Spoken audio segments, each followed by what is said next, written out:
नमस्कार दोस्तों, आज मैं आप सभी के सामने भाग 7 पर चर्चा करने जा रही हूँ। ओम नमो भगवते वासुदेवाय नमो। तो इससे पहले के अध्याय में हमने कर्म योग पर चर्चा किया था। अभी भी हमारा जो कर्म योग ही चल रहा है। तो विनाश काल आने पर बुद्धि भ्रष्ट हो जाती है। प्रभु कहते हैं कि जब व्यक्ति के जीवन में विनाश काल आता है तो सबसे पहले उसकी बुद्धि भ्रष्ट हो जाती है। विनाश काले विपरीते बुद्धि, हे मधुसूदन। तब अर्जुन कहते हैं, हे मधुसूदन, मुक्ति और मोक्ष को पाने के लिए कोई मनुष्य अपनी प्रवृत्ति कैसे बदल सकता है? कोई भी मनुष्य जो है मुक्ति और मोक्ष को प्राप्त करने के लिए अपनी प्रवृत्ति को कैसे बदलेगा?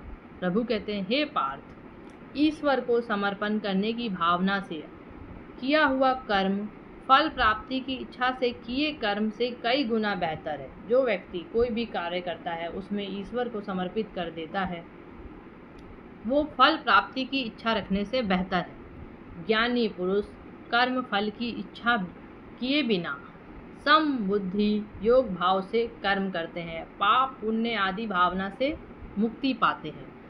तो प्रभु कहते हैं अर्जुन को, त्याग दे तू आसक्ति, त्याग दे तू आसक्ति, धनंजय कर्मों में रक्त रहे जैसे योगी। सिद्धि असिद्धि में राख समत्व के लाभ रुधनी बन समभोगी। योग की परिभाषा है समत्व, स्थिरता में योग परम उपयोगी। विजय पराजय ज्ञान समान, तभी तेरे योग में परनीति होगी। फल की वासना से उत्तम कर्म करने पर भी कर्म योगी नहीं हो सकता। अगर कोई व्यक्ति फल की वासना से भी बड़े बड़े कर्म भी करे लेकिन उसके पीछे फल की वासना हो तो व्यक्ति कभी कर्म योगी नहीं बन सकता, किंतु उसे परमात्मा और शांति प्राप्ति नहीं हो सकती।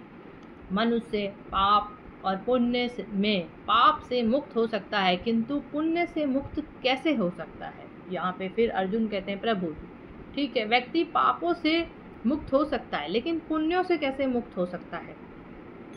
प्रभु कहते हैं, जो कर्म योगी इन भावना से मुक्त होते हैं वो अपनी आत्मा की आवाज़ सुनकर परमात्मा का आदेश मानते हैं। अपने मोह को ज्ञान के प्रकाश से हटा दो। आपके अंदर जो भी मोह है वो ज्ञान के प्रकाश से हटा दो। पार्थ, मोह बुद्धि का अज्ञान होता है। जो व्यक्ति मोहग्रस्त है उसकी बुद्धि अज्ञानतावश हो जाती है। इसी के कारण मनुष्य भौतिक आकर्षण में फंस जाता है। जितना अधिक आप मोहग्रस्त होगे उतना ही ज़्यादा आप भौतिक आकर्षण में फंसते चले जाओगे।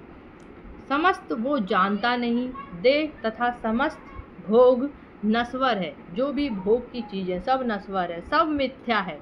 जब सत्य असत्य नित्य और अनित्य के भेद को व्यक्ति जान जाता है, जो व्यक्ति सत्य असत्य नित्य अनित्य के भेद को जान जाता है वो निरासक्त हो जाता है। मोह का त्याग वो लोप हो जाता है। इससे मनुष्य किसी भी प्रकार से किसी भी वस्तु के प्रति आकर्षित नहीं होता। ऐसा व्यक्ति किसी भी वस्तु के प्रति आकर्षित नहीं होता। मन स्थिर हो जाता है। योग के कारण स्थिरता से मनुष्य का परमात्मा के साथ योग हो जाता है। जिस व्यक्ति का मन स्थिर हो जाएगा उस व्यक्ति का मिलन परमात्मा से हो जाता है। बोलो राधे कृष्ण राधे कृष्ण। हे पार्थ, तुम भी आध्यात्मिक योग पर बल दो। आत्मा में झांक कर समबुद्धि कर्म योग का आचरण कर परमात्मा का ध्यान करो। स्थिर प्रज्ञ बनो। स्थिर प्रज्ञ मतलब होता है, स्थिर प्रज्ञ का क्या अर्थ होता है? स्थिर प्रज्ञ का मतलब होता है मन से जो दुख में विचलित ना हो। स्थिर प्रज्ञ वही व्यक्ति कहलाएगा जो मन से दुख में विचलित ना हो, मोह ना हो शेष जहाँ का, शुभ से ना हो प्रसन्न, अशुभ से ना हो दुखी। जो व्यक्ति सुख में सुख का अनुभव ना ले, दुख में दुख का अनुभव ना करे, सुख में ना अधिक सुखी हो, दुख में ना अधिक दुखी हो, ऐसे व्यक्ति स्थिर प्रज्ञ व्यक्ति कहलाते हैं। प्रत्येक स्थिति में सुख दुख कभी भी विचलित नहीं होते। जिसको जिसके दिए के भांति स्थिर रहता है, जिसकी जो लौह है, जैसे दिया का जो लौह होता है वो स्थिर रहता है, कभी डोलता नहीं, उसी प्रकार जिस व्यक्ति का मन स्थिर होगा, मन को स्थिर रखने के लिए कामना को लगाम देनी चाहिए। हमारा मन कैसे स्थिर होगा? जब हम अपनी कामना को लगाम देंगे, अपनी कामना को समाप्त कर देंगे। कामनाएं जो होती है, हमारी इच्छाएं, कामनाएं असीम होती है, जिनका कोई अंत नहीं होता। अगर हम उसके पीछे जाएंगे तो हमेशा मन विचलित रहेगा। तो हम अपनी कामनाओं का त्याग करके, जो व्यक्ति असीम रूप से अपनी कामनाओं का त्याग कर दे, मनुष्य को संतोष रखना चाहिए। कर्म करते समय मन की जगह बुद्धि की मानो। आपका मन जो कहे उसकी कभी मत मानो। जो व्यक्ति मन की बात नहीं मानता, अपनी बुद्धि की बात मानता है, वो कभी उसे दुख का आभास नहीं होता। विनाश काल के समय में सबसे पहले व्यक्ति की बुद्धि खत्म हो जाती है। किसी भी व्यक्ति का विनाश तब होता है जब सबसे पहले क्या होगा? विनाशे काले विपरीते बुद्धि। सबसे पहले उसकी बुद्धि खत्म हो जाएगी, तब व्यक्ति विनाश के मार्ग पर पहुंचता है। अगर जिस व्यक्ति ने बुद्धि को बचा कर रखा हर परिस्थिति में, उसका विनाश कभी संभव नहीं है। फिर मनुष्य न मन की सुने न बुद्धि की, फिर मनुष्य अपनी प्रवृत्ति को बदले। प्रवृत्ति को जानने से पहले ये जानो प्रवृत्ति बनती कैसे है। तो यहाँ पे हम अपनी प्रवृत्ति को तब बदल पाएंगे जब हम ये जानेंगे कि प्रवृत्ति कैसे बनती है। तो यहाँ पे प्रभु कहते हैं, हे अर्जुन, मनुष्य में जन्म से ही 3 प्रकार के गुण होते हैं। सात्विक गुण, राजसिक गुण और तामसिक गुणों के साथ मनुष्य का जन्म होता है। जिस व्यक्ति में जो गुण अधिक होते हैं, जो गुण होते हैं, उसी गुण की प्रधानता देखने को मिलती है उस प्राणी के अंदर। जैसे अगर किसी व्यक्ति में रजोगुण प्रधान है तो उस व्यक्ति को ऐश्वर्य, शान, शौर्य, ठाट बाट बहुत अधिक पसंद होंगे। जिस व्यक्ति के अंदर तमोगुण होंगे वो व्यक्ति बहुत अधिक जन्म से ही आलसी, प्रमादी, द्वेष, क्रोध, नकारात्मक भावना के साथ जीवन व्यतीत करेगा। लेकिन जिस व्यक्ति के अंदर सतोगुण होंगे, सतोगुण को सबसे उत्तम गुण माना गया है।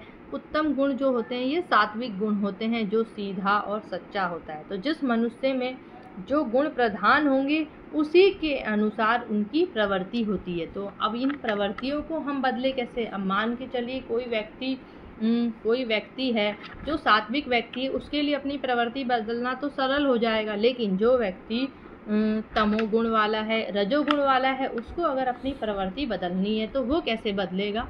तो वैसे ही हमारी प्रवृत्ति के अनुसार हमारी रुचि बनती है। जो सात्विक गुणों का व्यक्ति होगा उसको सेवा में, पूजा पाठ में अधिक मन लगेगा। लेकिन जो रजोगुण वाला व्यक्ति होगा उसको ये सब क्रियाकलाप जो होंगे बेकार लगेंगे। तो यहाँ पे मनुष्य को पहले अपनी प्रवृत्ति को जानना होगा, फिर अपनी प्रवृत्ति को धीरे धीरे बदलना होगा। तो यहाँ पे यही प्रभु बताते हैं कि अपनी प्रवृत्ति को पहले जानिए, फिर उसके बाद उसे धीरे धीरे करके बदलने का प्रयास कीजिए। फिर अंत में कहते हैं, बहती रहेगी ज्ञान की गंगा, बहती रहेगी ज्ञान की गंगा, कर्म की धारा, भक्ति की धारा। अर्जुन के संग उस गंगा में करता रहा स्नान जग सारा। सब धर्मों के भेद भुलाकर एक मेरा शरणागत हो जा। मैं हर पाप से मुक्ति दूंगा, शोक न कर मेरी भक्ति में खो जा। धर्म अधर्म के भेदों से न्यारे, धर्म अधर्म के भेदों से न्यारे, हे नाथ नारायण वासुदेवा। यहाँ पे श्री कृष्ण गोविंद हरे मुरारी, हे नाथ नारायण।